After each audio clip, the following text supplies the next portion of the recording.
Hello everyone and welcome back to another video. I hope you're well.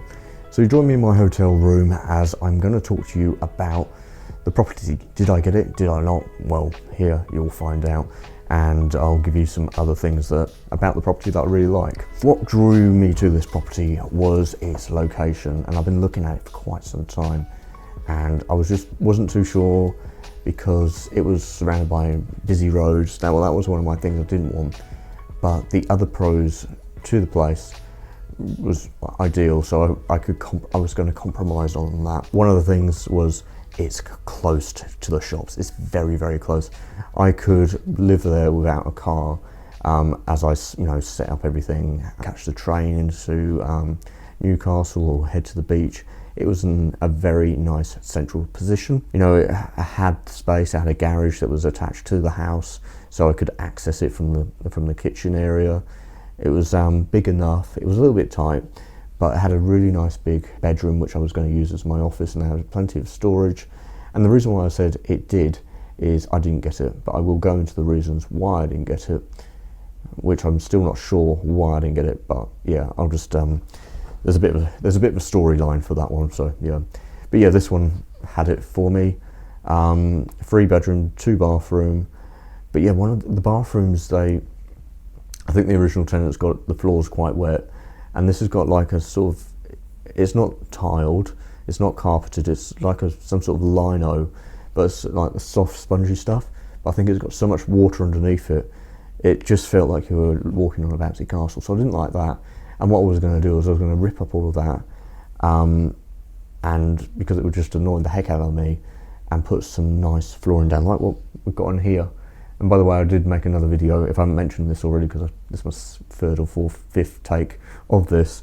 Yeah, because I've got some stuff delivered and made a video on that, and it's actually on the table just behind me there. I was going to replace the flooring, and I was going to do some other things. I was also going to tidy up the garden because that needed a tidy up. I was going to put some plants in and really sort of make it homely. And if anything needed fixing, I was going to fix it myself, and not worry about the landlord. And it needed decorating, it needed a lot of work, really, because the original tenants did sort of neglect it. They might see this video, so I don't want to say anything bad, but they had 2 teenage girls. I'm not sure if they had a dog, I don't think they did, or something. But she worked from home. She said it was idyllic. It was close to walks and parks and everything. It was close to the shops, close to public transport. It was safe and secure. The neighbours looked after one another, and it would have been fine if I left it for 2 or 3 weeks. Going to Australia, going to America, going anywhere, I wouldn't have to worry. But yeah, but now to fast forward. So when I made that video, it was about 2 or 3 weeks ago, and so at the time you're seeing this, a lot of time has passed. And in that time, so my original what I offered was to get the place was that they're welcome to come in 2 months after and just see how the place is, and make sure I'm still looking after it and everything, despite how much stuff I would have had in there, and still probably sorting things out.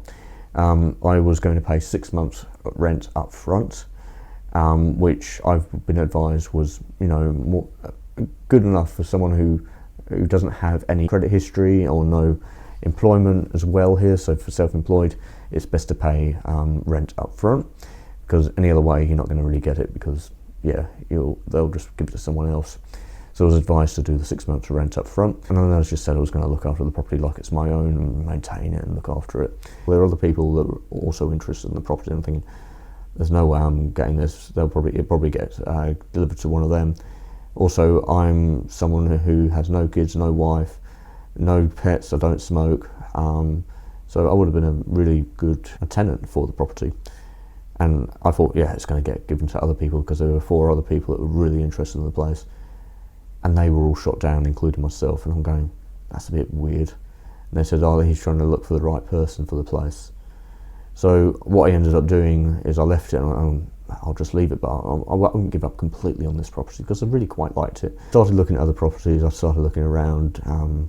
I think I went down to Durham, I think that was, I'm trying to think of everything because there's been so much that's happened ever since then. So I went down to Durham, I think, looked at some properties down there that didn't really work. I didn't really like the Durham area. Yeah, it didn't have everything for me. It was a nice place.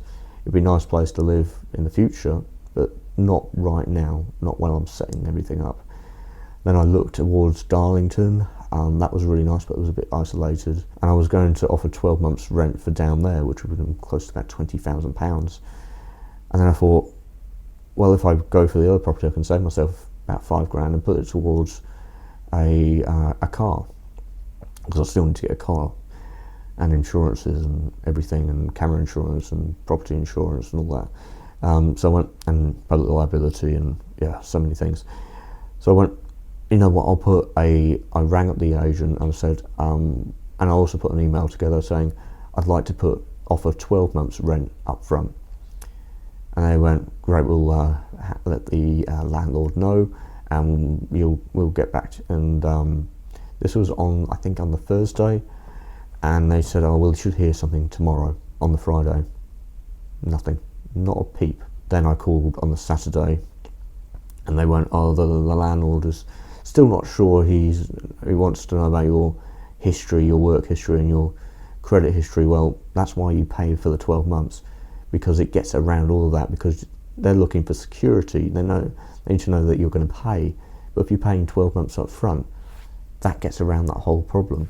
Any other person, any other landlord would have said yes to that. Even the real estate agents are going like, why is he not accepting this? And it's Tuesday today, and I still haven't heard anything. And you know, every day it's costing me money. And when I mean money, I mean, you know, staying in these hotels, staying, you know, the food, the transport, everything. It's about 150 to 160 quid a day. You know, if I factor in food, transport, accommodation, you know, it's not cheap. And I've just dropped another £2,800 on accommodation because it was cheap. Works out about 50 to £60 a night. No breakfast. I'm just going to go out to the local shops and get stuff, or go to Greg's or Boots or wherever. Just get some snacks and stuff and live off it like that, and then head out and get some meals. I live off one meal a day, you know, your main meal. So I was in the park yesterday, and I was getting advice from my friend who's been giving advice to me throughout this process. He's Gerald Fitzgibbon, and he's been in the property market for a long time. He's had many properties. He's now retired, but he's still a part of it. You know, he's still got his agencies that work for him, and yeah, so he was giving me advice, and he said, what you need to do is put them under pressure now. And he said, you know, give them a 24-hour deadline for them to decide. And I thought I'd hear back something pretty quickly. So I phoned them up at 2 o'clock in the afternoon after, you know, them saying they'll chase it up even further. And I went, I'm not happy with this. You know, I need to know what's happening. Otherwise, I won't have accommodation or anything over Christmas.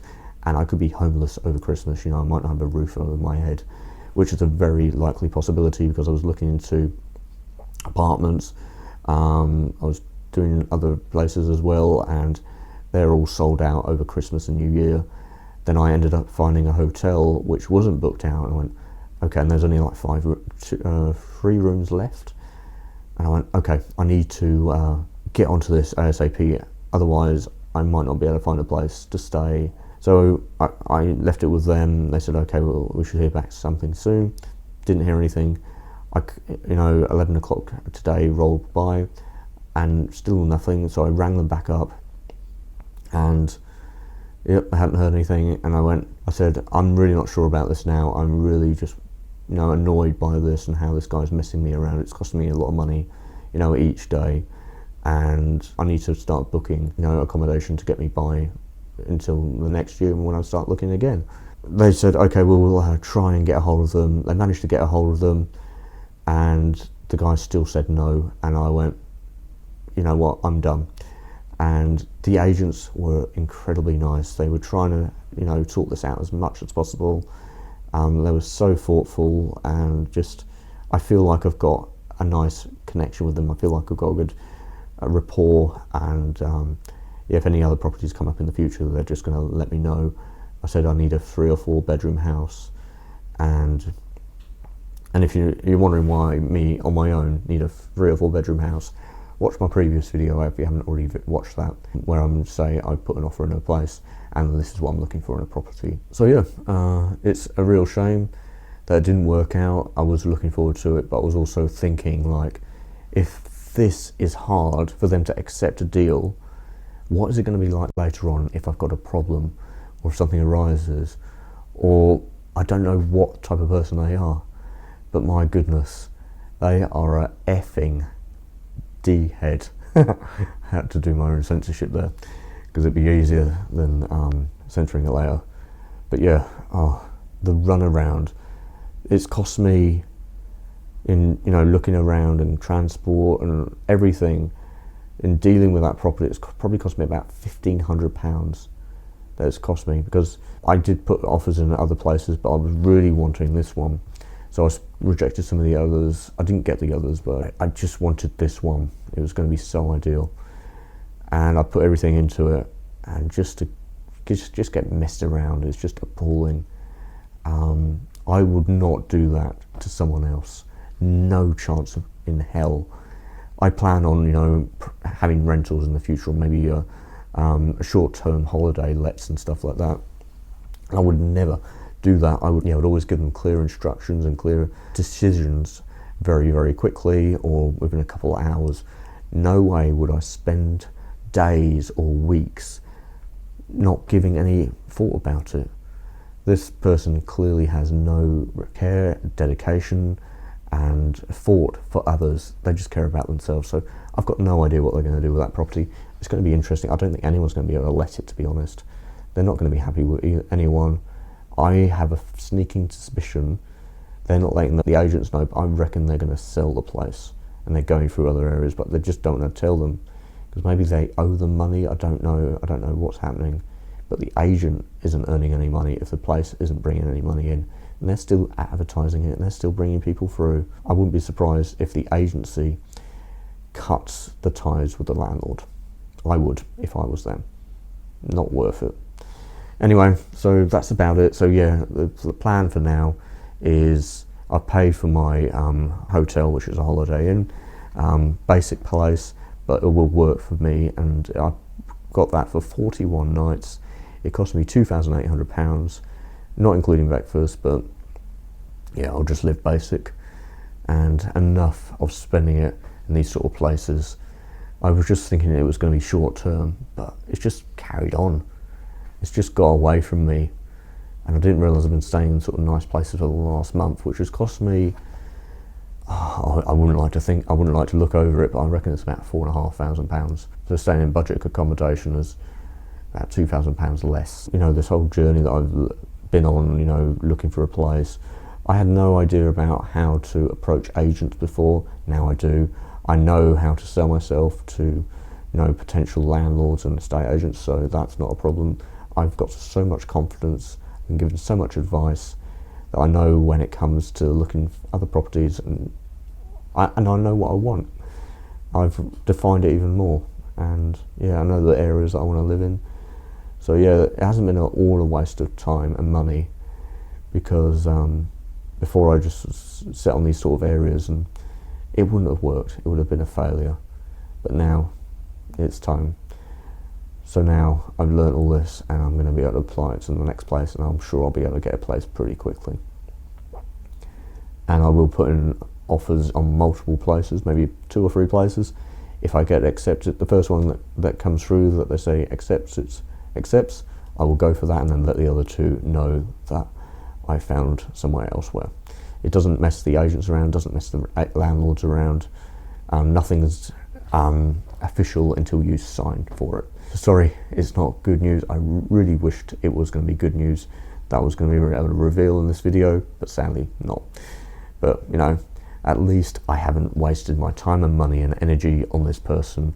Well, I have wasted my time and money, and energy, but at least I am not renting from them. Imagine if they were like this when I moved in. Oh, that would have been an absolute nightmare, and I wouldn't have been able to get out of it because I've paid 12 months up front. So yeah, anyway, I'm going to sign out, and I'll see all of you in the next one. Okay, bye for now, and take care.